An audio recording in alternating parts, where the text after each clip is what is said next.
नमस्कार विद्यार्थी मित्रांनो, तुम्ही जर 23 नोव्हेंबरला शिक्षक पात्रता परीक्षा पेपर क्रमांक 1चा जर पेपर किंवा परीक्षा दिली असाल तर हा व्हिडिओ फक्त तुमच्यासाठीच आहे. आणि तो कशासाठी तर बघा, पेपर क्रमांक 1 मधील परिसर अभ्यास या घटकावर बरेच असे क्लिष्ट आणि गुंतागुंतीचे तसेच थोडे संदिग्ध प्रश्न विचारले होते. तर त्या प्रश्नांची आपण या व्हिडिओमध्ये संभाव्य अशी ॲन्सर की म्हणजे उत्तर सूची देण्याचा प्रयत्न करत आहोत. तर मित्रांनो, या व्हिडिओला शेवटपर्यंत बघा आणि तुमचे जे प्रश्न सोडवले आहेत त्या प्रश्नांसोबत आम्ही जे या ठिकाणी तुम्हाला उत्तर सांगू ते उत्तर कॅरी करा, जेणेकरून तुम्हाला लक्षात येईल की तुमचे कोणते प्रश्न चुकले. किंवा समजा आमच्या सांगण्यामधून जर तुम्हाला वाटत असेल की तुम्ही सांगितलेला प्रश्न चुकीचा आहे असं जर तुम्हाला वाटत असेल तर तुम्ही त्याच्यावर उत्तर कमेंट बॉक्समध्ये नक्की कळवा, आपण त्यावर पुन्हा विचार करूया. तर मित्रांनो बघा, या ठिकाणी परिसर अभ्यासमध्ये प्रश्न विचारण्यात आला होता, आधुनिक भारताच्या इतिहासाचा कालखंड प्रामुख्याने कोणाच्या कारभाराचा काळ मानला जातो. तर मित्रांनो, याचं उत्तर आहे, जो आधुनिक इतिहासाचा कालखंड आहे तो आहे संस्थानिक आणि ब्रिटिशांचा. कोणाचा? संस्थानिक आणि ब्रिटिश. त्यानंतर आहे महाराष्ट्र राज्य पाठ्यपुस्तकी निर्मिती व अभ्यासक्रम संशोधन मंडळ ही संस्था विद्यार्थ्यांसाठी कोणते मासिक? तर या ठिकाणी किशोर नावाचं मासिक या ठिकाणी प्रकाशित करते. त्यानंतर स्वातंत्र्य संग्रामातील काकोरी कट कोणत्या घटनेची? तर मित्रांनो, जो रेल्वेमधून सरकारी खजिना नेला होता त्याला लुटण्याचं काम या ठिकाणी केलं, म्हणजे पर्याय क्रमांक 2 याचं उत्तर असणार आहे रेल्वेतून नेल्या जाणाऱ्या सरकारी खजिन्याची लूट. ठीक आहे. त्यानंतरचा प्रश्न होता, संयुक्त महाराष्ट्र आंदोलनात मावळा या टोपण नावाने वर्तमानपत्रात व्यंगचित्रे कोणी काढली? तर या ठिकाणी बाळासाहेब ठाकरे यांनी काढलेली आहेत. ठीक आहे. त्यानंतरचा प्रश्न आहे, राज्यसभा हे सभागृह नाही. तर मित्रांनो, राज्यसभा हे कोणते सभागृह नाही? तर मित्रांनो, राज्यसभा हे वरिष्ठ सभागृह आहे, द्वितीय आहे आणि कायमस्वरूपी आहे. मग काय नाही तर कनिष्ठ सभागृह नाही, म्हणजे तुमचं उत्तर राहील या ठिकाणी पर्याय क्रमांक 3. ठीक आहे. काय असेल तर पर्याय क्रमांक 3 हे तुमचं उत्तर असणार आहे. त्यानंतर आहे, खालील पर्यायांपैकी राष्ट्रपती कोणाची नेमणूक करत नाही? आता नेमणूक म्हणत आहे. ठीक आहे. मग नेमणूक निवडणूक आयुक्तांची करतात, राज्यपालांची करतात आणि पंतप्रधानांची करतात. तर उपराष्ट्रपतींची करत नाही. ठीक आहे. कोणाची? उपराष्ट्रपतींची करत नाही, म्हणजे पर्याय क्रमांक 4 हे तुमचं या ठिकाणी उत्तर असणार आहे. कोणतं? पर्याय क्रमांक 4. ठीक आहे.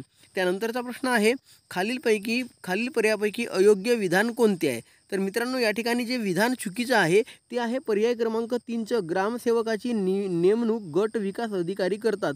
तर मित्रांनो, गट विकास अधिकारी म्हणजे काय होतो? तर BDO. ठीक आहे. तर BDO हे नजीकचे नियंत्रण असते ग्रामसेवकावर, परंतु हे नेमणूक करत नाही, म्हणजे पर्याय क्रमांक 3 हे तुमचं या ठिकाणी अयोग्य विधान आहे. ठीक आहे. त्यानंतरचा प्रश्न आहे, सूर्यास्तानंतर वाहणारे वारे कोणते? तर मित्रांनो, जे सूर्यास्तानंतरचे वारे आहेत त्या वाऱ्यांना पर्वतीय वारे असे म्हणतात. कोणते वारे? तर पर्वतीय वारे. ठीक आहे. त्यानंतर प्रश्न विचारण्यात आला होता, कोरड्या हवामानात बाष्पीभवनाची क्रिया मंदावते. कोणत्या हवामानात बाष्पीभवनाची क्रिया मंदावते? तर मित्रांनो, या ठिकाणी थोडा संदिग्ध वाटत आहे. एकतर दमटही येऊ शकते किंवा थंडही येऊ शकते. याबद्दल अजून निश्चित तर नाही आहे, त्यामुळे या दोनपैकी एक येऊ शकते याचं उत्तर, दमट किंवा थंड. ठीक आहे. त्यानंतर इयत्ता 5वीच्या वर्गातील विद्यार्थी व शिक्षक अलिबाग येथे अभ्यासपूरक कामासाठी गेले तर त्यांनी कोणत्या अध्यापन पद्धतीचा वापर केला? तर मित्रांनो, सहल पद्धतीचा वापर केला असेल, कारण सहलीसाठीच जाणार असणार, बरोबर ना? ठीक आहे. त्यानंतरचा प्रश्न बघूया, अजिंठा लेणी कोणत्या जिल्ह्यात आहे? तर मित्रांनो, अजिंठा लेणी जी आहे ही छत्रपती संभाजीनगर या जिल्ह्यामध्ये आहे. त्यानंतर खालीलपैकी अदृश्य व्यापार करणारी व्यक्ती कोण? तर अदृश्य व्यापार करणारी व्यक्ती असणार आहे डॉक्टर. ठीक आहे. त्यानंतर ध्रुवाकडे बाष्पीभवनाचा वेग रिकामी जागा असतो, कमी जास्त, मध्यम कमी, सौम्य कमी, कमी कमी. तर जो ध्रुव असतात, दक्षिण आणि उत्तर ध्रुव, तर यांच्याकडे मित्रांनो अगदी कमी कमी होतो. काय होतो? कमी कमी. ठीक आहे. त्यानंतर थंड प्रदेशातील हिम हे रिकामी जागा असतात. तर जे थंड प्रदेश असते त्याच्यातील जे हिम असतात ते अपारदर्शक असतात. कसे? अपारदर्शक. ठीक आहे. त्यानंतरचा प्रश्न आहे, खालील पर्यायापैकी पश्चिम वाहिनी नदी कोणती आहे? तर मित्रांनो, जी पश्चिम वाहिनी नदी आहे, लुनी, तुंगभद्रा, शोण आणि गोमती यापैकी लुनी ही पश्चिम वाहिनी नदी आहे. कोणती? लुनी. मित्रांनो, पुढचा प्रश्न आहे, इस्रो हे कशाचे संक्षिप्त रूप आहे? तर मित्रांनो, बऱ्याच उमेदवारांना माहीत आहे की इस्रो हे कशाचे? तर इंडियन स्पेस रिसर्च ऑर्गनायझेशन, म्हणजेच पर्याय क्रमांक 1 या ठिकाणी उत्तर येणार आहे. पर्याय क्रमांक 1 इंडियन स्पेस रिसर्च ऑर्गनायझेशन. त्यानंतर खालील पर्यायांपैकी मृदेची सुपीकता कशामुळे होते? तर मित्रांनो, मृदेची जी सुपीकता आहे जमिनीचा, तो लेवल बॅलन्स पाहिजे. तर तो बॅलन्स कशामध्ये असतो, तो मृदेचा जो सामो असतो pH, तो 6 ते 8च्या दरम्यान असावा. ठीक आहे. पर्याय क्रमांक 4 हे त्याचे योग्य उत्तर असणार आहे. त्यानंतर अग्निबाण प्रक्षेपण कार्य करते. तर कोणतं कार्य करते, तर मित्रांनो, न्यूटनच्या विषयक 3ऱ्या नियमाशी अग्निबाण हे कार्य करते. ठीक आहे. त्यानंतरचा प्रश्न बघूया. आईस्क्रीम तयार करताना व ते थंड ठेवण्यासाठी कशाचा उपयोग होतो. तर मित्रांनो, जो आईस्क्रीम बनवतात ते थंड करण्यासाठी किंवा ते तयार करण्यासाठी कशाचा उपयोग होतो, तर जो द्रवरूप नायट्रोजन असतो, द्रवरूप लिक्विड फॉर्ममधला जो नायट्रोजन असतो त्याचा या ठिकाणी वापर केला जातो. त्यानंतरचा आहे रक्तातील अविद्राव्य स्नायू वेगळे करण्यासाठी कोणत्या पद्धतीचा वापर केला जातो. तर रक्तातील अविद्राव्य, ठीक आहे, मग रक्तातील अविद्राव्य स्नायू जे असतात ते वेगळे करण्यासाठी मित्रांनो या ठिकाणी अपकेंद्री पद्धतीचा वापर करतात. पर्याय क्रमांक 2 हे त्याचे उत्तर योग्य असणार आहे. त्यानंतर आहे हिमालयातील नद्यांना उन्हाळ्यात पूर येण्याची क्रिया कोणत्या बदलामुळे होते. तर ज्या उन्हाळ्यामध्ये जे नद्या वाहतात तर बर्फाचे जे विलयन होते त्यामुळे ह्या नद्या वाहतात मित्रांनो. म्हणजे पर्याय क्रमांक 1 आहे विलयन बदल. ठीक आहे. त्यानंतरचा प्रश्न विचारण्यात आलेला होता, खालील सांध्यांचे प्रकार व हाड यांच्या योग्य जोडे दिलेले आहेत. अयोग्य जोडीचा अयोग्य जोडीचा पर्याय कोणता. एक मिनिट मित्रांनो, मी या ठिकाणी योग्य जोडीचा पर्याय या ठिकाणी वाचलेलं होतं, त्यामुळे अयोग्य जोडीचा आता आपल्याला या ठिकाणी पुन्हा बघावं लागेल. तर या ठिकाणी अयोग्य जोडीचा क्रम तुम्ही बघून घ्या आणि काय उत्तर येईल याचं तर हे कमेंट बॉक्समध्ये नक्की कळवा. ठीक आहे. तर याची स्क्रीनशॉट घेऊ शकता किंवा तुमच्याजवळ जे प्रश्नपत्रिका आहे त्यामधून बघून तुम्ही याचं उत्तर कळवा.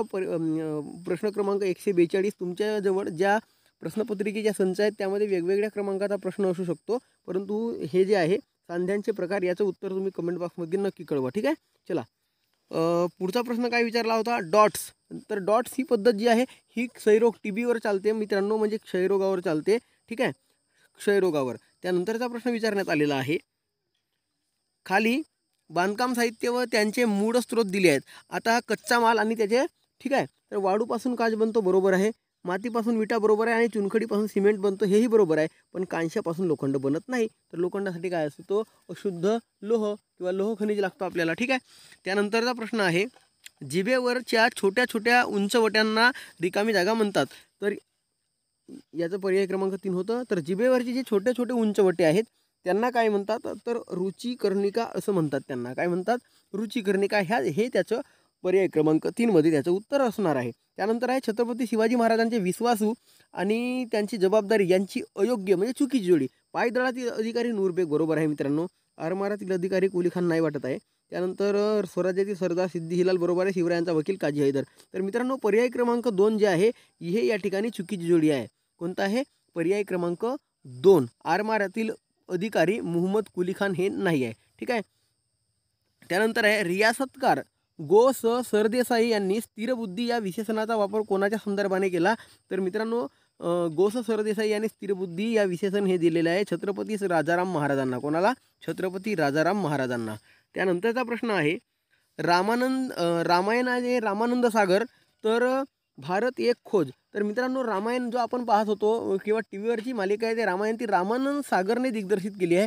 तर भारत एक खोज कोणी, तर भारत एक खोज श्याम बेनेगल यांनी केलेली आहे. भारत एक खोज कोणाचा ग्रंथ लिहिलेला आहे, तर पंडित जवाहरलाल नेहरू यांनी लिहिलेला ग्रंथ आहे. हा 10व्या वर्गाच्या इतिहासातला प्रश्न विचारण्यात आलेला आहे मित्रांनो.